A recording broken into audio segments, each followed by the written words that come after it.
How's it everyone who's watching this? This is my 21st video on my channel, and today we're going to be finishing off the 8th chapter of Bruce Fink's book, The Lacanian Subject, titled, There's No Such Thing as a Sexual Relationship. I apologize in advance if this isn't quite clear. This is one of the most theoretically dense chapters of the entire book. If you all don't get anything, please let me know in the comments, and I'll try to clear it up. Last time, we looked at what Lacan means when he talks about the phallus, castration, and the phallic function, along with examining the two upper boxes of the graph of sexuation, seen here. In this episode, we're going to be continuing almost directly on from last time, and as such, I recommend watching that video first. We're going to first look at the last couple of sub-chapters of a section titled, There's No Such Thing as a Sexual Relationship, these being, firstly, a dissymmetry of partners, then, woman does not exist, with the word woman being struck through, followed by masculine, feminine, signifier, signifierness, and penultimately, other to herself, other jouissance, ending with the truth of psychoanalysis. However, this isn't all we're looking at. Finishing off the chapter, there are two more, albeit much shorter sections, titled Existence and Existence, and lastly, but not leastly, a new metaphor for sexual difference. He begins a dissymmetry of partners with a subsection titled The Phallus, one of woman's partners, the word woman being struck through. Here, Fink tells us to look at the symbols, or mathemes as Lacan terms them, in the bottom half of the graph of sexuation, seen here. In this diagram, we can see that the word la connects to both phi, or the phallus, and s barred a. La here refers to la femme, the words the woman in French, written with a bar through it to show that the feminine position in psychoanalysis can be considered as some sort of universal category. Looking now at where it connects to other mathemes, the phallus represents what is important in this sub-chapter, actually not as an actual penis, but rather as the signifier or representation of desire. In Lacan's eyes, Fink says, women, or rather those with feminine structures, since the categories women and man in psychoanalysis refer not to gender or sex, usually gain this signifier through their connection to those of masculine structures. However, this is not the only route for their desire. There's also that other matheme, which corresponds to the signifier of lack in the other.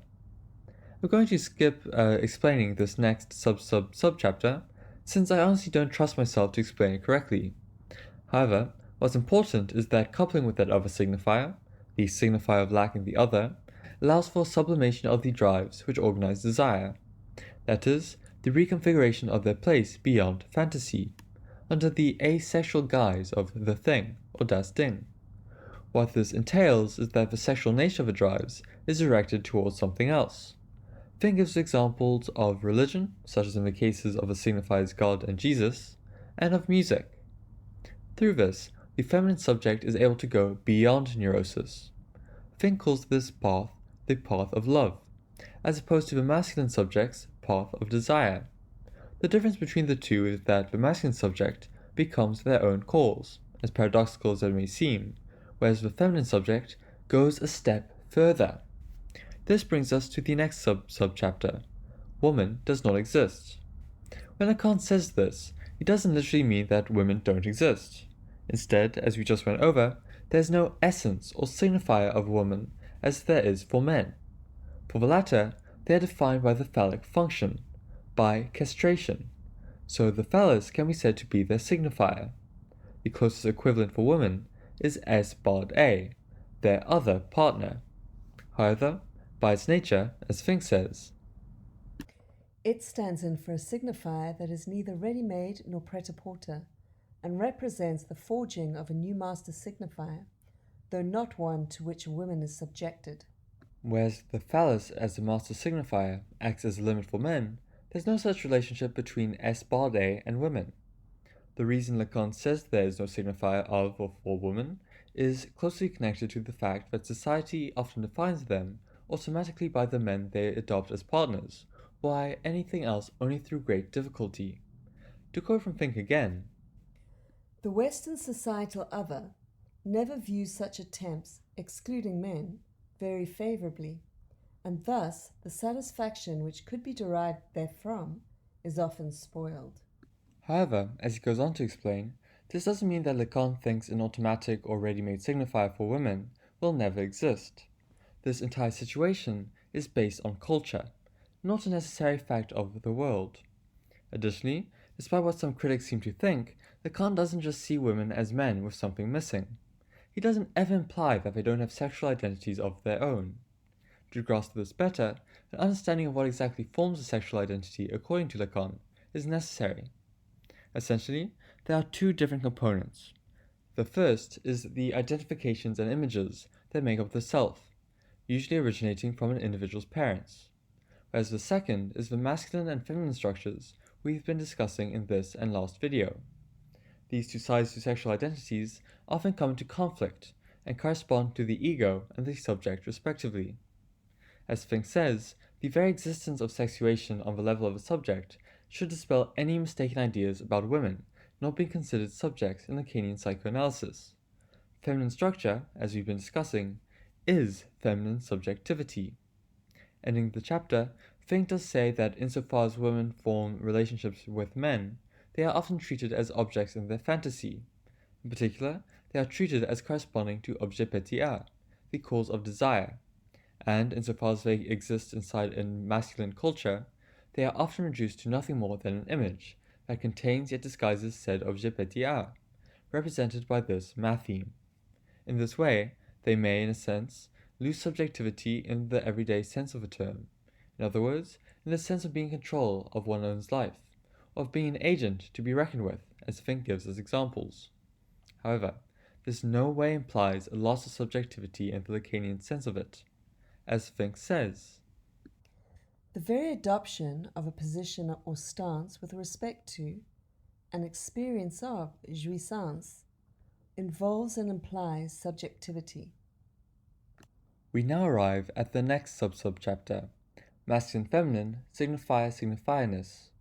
Fink begins by asking a string of questions connected to the notion that men are defined entirely by their relationship to the phallus. Does this necessarily imply that woman can never be defined as long as man is defined? Is there some structural reason why the signifier of desire may be identified with only one sex? If so, is the opposite sex then necessarily associated with the object as cause of desire? Is there some theoretical reason why one sex should be defined by a signifier and the other as an object? He answers this last question by saying that perhaps there is a reason. Essentially, the other, for example the parental other of a nuclear family, composed of father and mother, is broken down into two parts, objet pétia and the barred other, the latter of which can be associated with a signifier. He demonstrates what he means with this diagram. In the dialectic of desire, he says, maybe through the split, there's a reason why each of these split roles becomes associated with one sex. Moving on now, Fink says that the implication of Lacan's work is that whereas masculine subjects must find a new relationship with the object, feminine subjects must find a new relationship with a signifier. Additionally, the relationship with the other differs drastically. In Fink's words, It is as if the other were instated lock, stock, and barrel in men, their problem being with the object, whereas in women, in the case of women, then, their quote-unquote problem is to find a way to constitute the other inside herself. This is developed in the next sub-chapter, titled Other to Herself, Other Jouissance. Again, he begins by asking a question. In one sense, can a woman be considered to be an other to herself, as Lacan suggests? He answers this with a Lacan quote. Man serves here in relation to castration as a relay so that woman becomes an other for herself, just as she is for him. Woman, defining herself in relation to the phallus, in other words, in relation to the men around her, views other women who don't do so as other with a capital O. It's only through the second possible relationship, that with S barred A, is a woman able to no longer be an other to herself. As long as that relationship isn't realized, she loves masculine subjects, loves like a masculine subject, and her desire is structured in fantasy like his. Turning now to the question of jouissance, defined as a form of extreme pleasure or excitement mixed with pain, feminine subjects appear to masculine ones as radically other, representatives of what Lacan terms indecent of the jouissance. It is indecent in the sense that it bears no relation to the phallus. In fact, it reveals that phallic jouissance, which we looked at in the last episode, is necessarily only a pittance left over from the drives being subjugated under the symbolic. As Fink says, the other jouissance involves a form of sublimation through love that provides full satisfaction of the. it's not sexual like phallic jouissance. It's asexual, as we went over earlier with S barred A. Fink ends this subsection by discussing the dissymmetry of partners. A man's partner, as seen in this diagram, is not a woman as such, but rather objet petit a. You may get pleasure from something gained from women, or rather femininely structured subjects, such as their voice, their gaze, and so on, but they will never be his partner. Likewise, a woman's partner isn't a man, but rather the phallus as the signifier of desire. The man acts only as a prop or as a way to embody it. The break is all the more radical when it comes to S barred A, woman's other partner. It doesn't fall under the men section of the graph, and thus doesn't need a man to act as access to it. He ends the entire subsection by saying that there's no direct relationship between the sexes or positions, is the truth of psychoanalysis. Skipping along now to the last section of the entire chapter, titled A New Metaphor for Sexual Difference, Fink aims to explain just why sexuation according to Lacan is a useful concept. The first way is that it goes beyond Freud's unsatisfactory attempt, disappointing even to himself, to differentiate between men and women, based on the roles of active and passive. Secondly, as agreed upon both by psychoanalysts and most contemporary critics, biological divisions are too reductive, and frankly, inadequate. Sexuation allows there to be men with feminine structures, and women with masculine ones. I'm going to end here before it gets any more dense. For now, this concludes the chapter, There is no such thing as a sexual relationship, from Bruce Fink's book, The Lacanian Subject.